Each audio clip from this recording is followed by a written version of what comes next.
The internet has become the town square where our fallen species comes together to cancel each other endlessly over mere differences of opinion. But even for those of us who don't mind the endless infighting and arguing, there's always a moment when you step away from the keyboard, look at yourself and think, what am I doing with my life? You know, there are millions of opinions of all kinds in every corner of the internet. Oh, there's one right now. Jeffrey Epstein didn't kill himself. Oh, never mind, that's a fact. The purpose of this video is not to put an end to internet toxicity once and for all, but to act as a checkpoint for all of us, including myself. You see, you and I are at some point in the near future probably going to get upset and leave a nasty comment somewhere on the internet. Watch one video you hate, and suddenly you feel your fingers shaking, drifting towards the keyboard, ready to dish out some heinous epithet. What's wrong with my finger? No! While it's fine to call the content made by the people you hate fabricated and homosexual, when that addiction starts to make you angrier and more resentful about everything to the point of doxing, spending time roasting people on Reddit, maybe it's time to take a break and just remember how strange it is to be anything at all. You know, because life is strange and it's short. They say that astronauts have this realization when looking down at the Earth for the first time.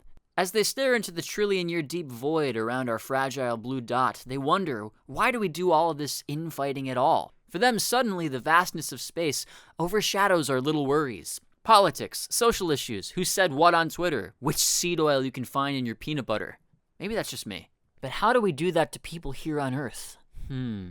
You're a threat to democracy! Hey, guys, check this shit out! Here we are like mites on a plum. And the plum is this little planet, and it goes around an insignificant local star. And that star is on the obscure outskirts of an ordinary galaxy, the Milky Way, which contains 400 billion other stars. And this galaxy is just one of something like 100 billion. The internet's tribalism fuels the fire. For every lovable Markiplier, you've got your Daily Wires, your Young Turks, your Petersons, your Voshes, and even your Sneakos.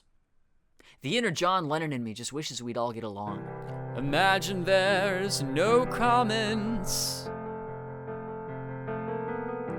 no hell below us. You remember what the Colonel said in Metal Gear Solid 2 about us balkanizing into many different communities all over the internet? Everyone withdraws into their own small gated community, afraid of a larger forum. They stay inside their little ponds, leaking whatever truth suits them into their growing cesspool of society at large. The different cardinal truths neither clash nor mesh. No one is invalidated, but nobody is right. So in this wrestling of ideas, I say let's bring back a sense of honor. We don't have to go soft on each other per se, but truth-seeking deserves respect. The dark side of this is Chapter 1. Anonymity. One of the first things that came to mind when making this video about internet toxicity was how none of us even knows each other. You and I right now are experiencing what's known as a parasocial relationship. Unless you join my Discord! Link in the description. Otherwise, it's like we're nameless, or at least we don't use names how we do in the real world. I am like you. I have no name. Actually, my name is Tantris Humble, and you should subscribe. That's not even your real name. In the dark underbelly of online culture, anonymity acts like a mask that gives people the power to reveal parts of themselves they'd never dare show face to face. Research from the University of Queensland shows that many trolls who sling toxic comments, slurs, personal attacks, or deeply disturbing insults are more likely to exhibit psychopathic or sadistic traits. Since this is a mildly contentious topic, I asked you guys over on the channel to see what's up. Anonymity allows people to voice their true opinions, which is essential to discourse. Anonymity is key to providing a free and liberating platform for people to voice their beliefs, interests, etc. But it also allows for bad actors to disparage and sow hate, even away from the internet. It's a complex question and answer. Removing anonymity from the internet sounds like a step one to a social credit score like China. And then there are just people like this. Anonymity doesn't exist. The illusion it does serves establishment interests. All right, man. Cool. Send us your address then. The real issue for me is how it allows us to immerse ourselves in echo chambers where the same ideals are parroted back and forth until we lose our capacity to engage with opposing views. The less exposure you have to opposing arguments, the more of a shock it'll be to your system when you're confronted with them, and the less likely you are to concede a potential point. Greg Lukianoff and Jonathan Haidt observed a worrying trend on college campuses, the diminishing political diversity among faculty. When everyone shares the same political views, it leads to a homogeneity of ideas. This lack of diversity makes it harder to tolerate opposing views and creates a culture of witch hunts, call-outs, and censorship. As a result of witch hunts for ideological heretics, anonymity serves to keep the thinker's capacity intact while not revealing himself to a greater power. It's a bit of a moral gray zone, but what's the other option? Keeping tabs on people via a social credit system? Well, gee, I wonder. No, not that gee. It's really bad. And trust me, I understand why you want to be anonymous in a time where uncharitable ideas in the eyes of employers can destroy your career. But alright, let's imagine for a second that we can't be anonymous on the internet. What would change? What would that look like? It looks like Facebook, where people are still really rude to each other in a toxic manner, but you can still hold people responsible for the things they say to a real given name. And this is where I think people like Jordan Peterson get it wrong. So Peterson seems to suffer from a hatred for anonymity, having really gotten his feathers ruffled by it due to the sheer amount of times he gets his balls rocked on Twitter. Or X. But to be fair, you can't expect not to get stung when you throw rocks at a ferocious beehive. I'm sorry. I know Jordan has helped us all at some point, especially if you look at him for his takes on his actual profession, psychology. But the moment you start participating in the culture war, you're gonna make people upset. A lot of people upset. Sorry, not beautiful. And no amount of authoritarian tolerance is going to change that. Sorry, not beautiful. And no amount of authoritarian tolerance is going to change that. You can scroll on this post and see the amount of vitriol that Jordan Peterson got, and honestly, the first time I saw this, I thought to myself, maybe exposure to such anger isn't good for my mental health. And something I'd personally like to say to Jordan is a famous quote attributed to Marcus Aurelius. You always own the option of having no opinion. There is never any need to get worked up or to trouble your soul about things you can't control. These things are not asking to be judged by you. Leave them alone. I think this is just another way of saying pick and choose your battles, but at the very least, Twitter is not asking you to share your judgments. And again, ladies and gentlemen, myself included as I write an essay where I judge things, vitriolic discourse like this makes our lives more miserable than they have to be. I already know that I'll probably get angry, make a post, and regret what I'd say years down the line, much like many of you too.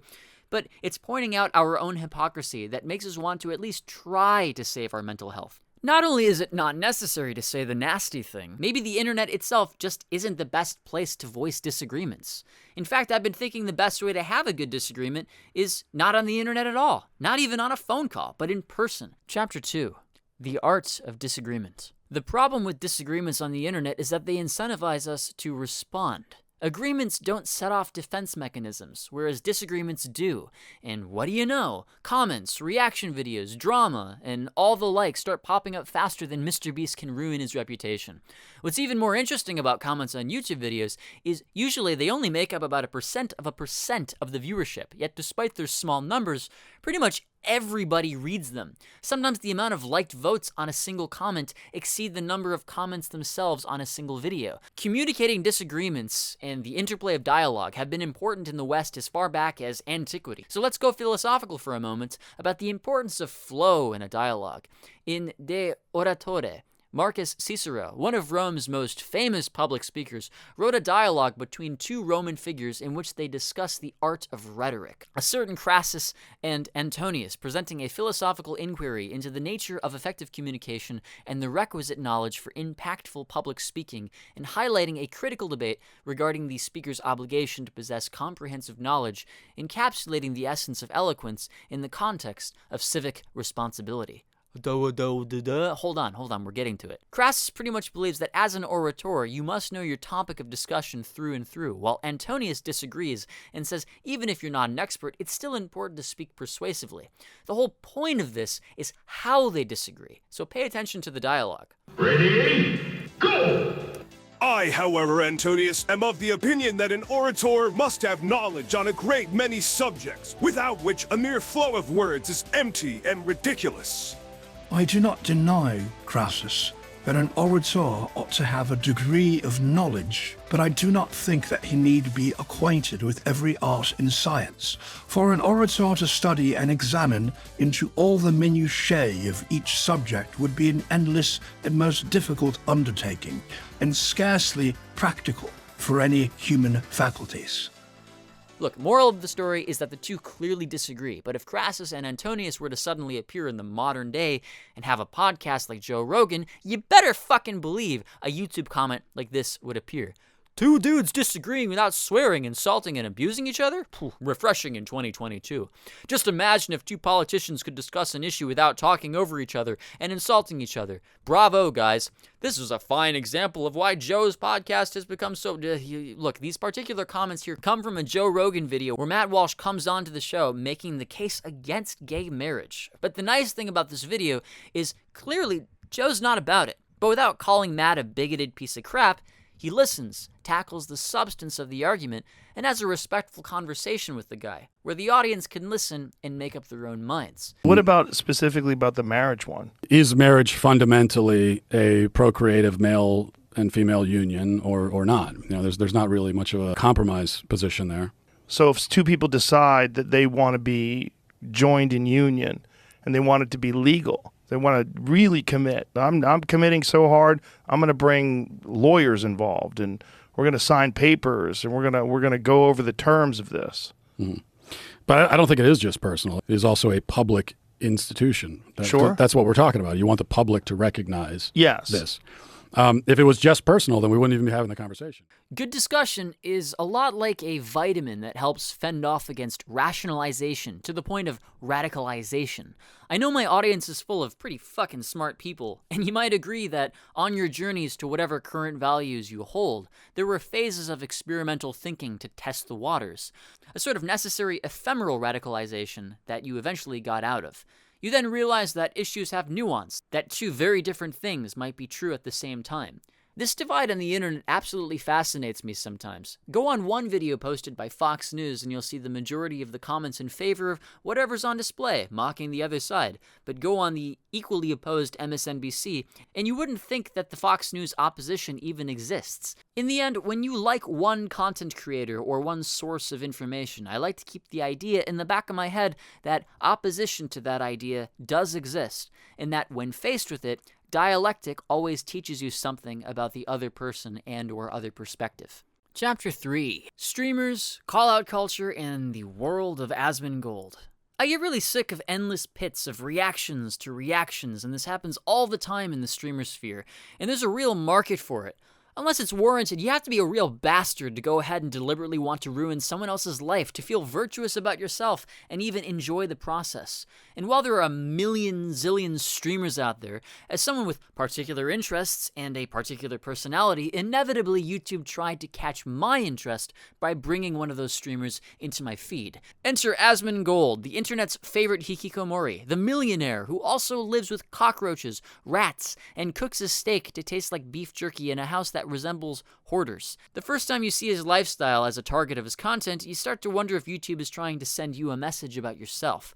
Dumbfounded, intrigued, and jaded with internet streamers as I was, I dug into some of his content because it seemed alright. For example, things like this. I saw this trending tweet, let me go make a YouTube video about it. And I know there's a certain bald streamer that has had some really strong feelings about it. This dude's over 40 years old, and he's got a perfect fucking hairline. This is bullshit. Getting fucking roasted? Like, it's just... How the fuck does that happen? That's not even fair. I guess he can take a roast like a champ. Alright, better than emotionally overreacting to keep everyone entertained. Wake up! Come back to reality! Get off the TikTok! Get off the... I asked myself, is this the streamer I've always been waiting for? Well, the paranoia in me had to type his name into Google just to make sure I wasn't gaslighting myself. And whoosh! Taking money from a charity fund. Sending followers after small channels. Okay, maybe it's a bit too early to sing his praises. Now, I don't dislike this guy. I didn't even know who he was until about a month ago, so please stop typing. I think Asmongold's appeal comes from self-admittedly living a life like an animal, and not really trying to be anything more than a dude throwing out his takes on the internet in a time where a big portion of it makes us feel depressed due to content showing people living happier, richer lives that we will never. I think Asmongold is a symptom of a far greater problem. I don't think he himself is a problem. He actually did say to his fans at one point, Listen, I live the lifestyle of a fiend and a degenerate. Nobody should watch my stream and say, I want to be like this animal. I don't think anybody with a successful life should want to be like me. And I really mean that. You do not want to be me. And I respect that amount of humility. But I still support cleaning your rooms, so if Asmongold ever watches this, I hope you try it for your own sake, man. It makes me feel so much better every time I reorganize the house.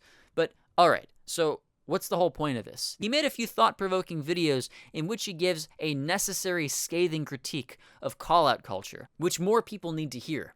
Today, I want to talk to you all about the idea of call-out culture and exposed videos. This is something that I think is bad on all ends of the spectrum. If somebody is an asshole, you can just ignore them, right? They don't have to be taken off of a platform. They can just be ignored and refuted. If you go and you look at these exposed videos, they all have ads on them. What do you think? This guy's doing it because he's some noble fucking Batman? They're doing it for clout. They're doing it for money. They're doing it for attention. The last thing that they're doing it for is because they're trying to be a good person. So these videos and the success of the videos breeds more of them. The exposed videos should not exist. They're bad. They're toxic. They have no place on the internet except for people that are legitimately harming their audience. Asmond calling out the toxic behavior of the internet really resonated with me, because we should all maintain a sense of honor that even when we do disagree with someone, we can at least show an amount of decency towards the other person. Bullying for entertainment is fucking toxic, and it's why people stay anonymous online. But despite the cockroaches making me queasy, there's something about his laid-back, anti-YouTuber vibe that resonates. And in spite of whatever drama he has himself, at the very least, if people like Asmongold are trying to make the internet a more humble place, then for those of us who don't close our laptops forever, I think a little humility and authenticity goes a long way. Just clean your room, have some integrity, and maybe we'll all feel a little better about how we exist, both online and off.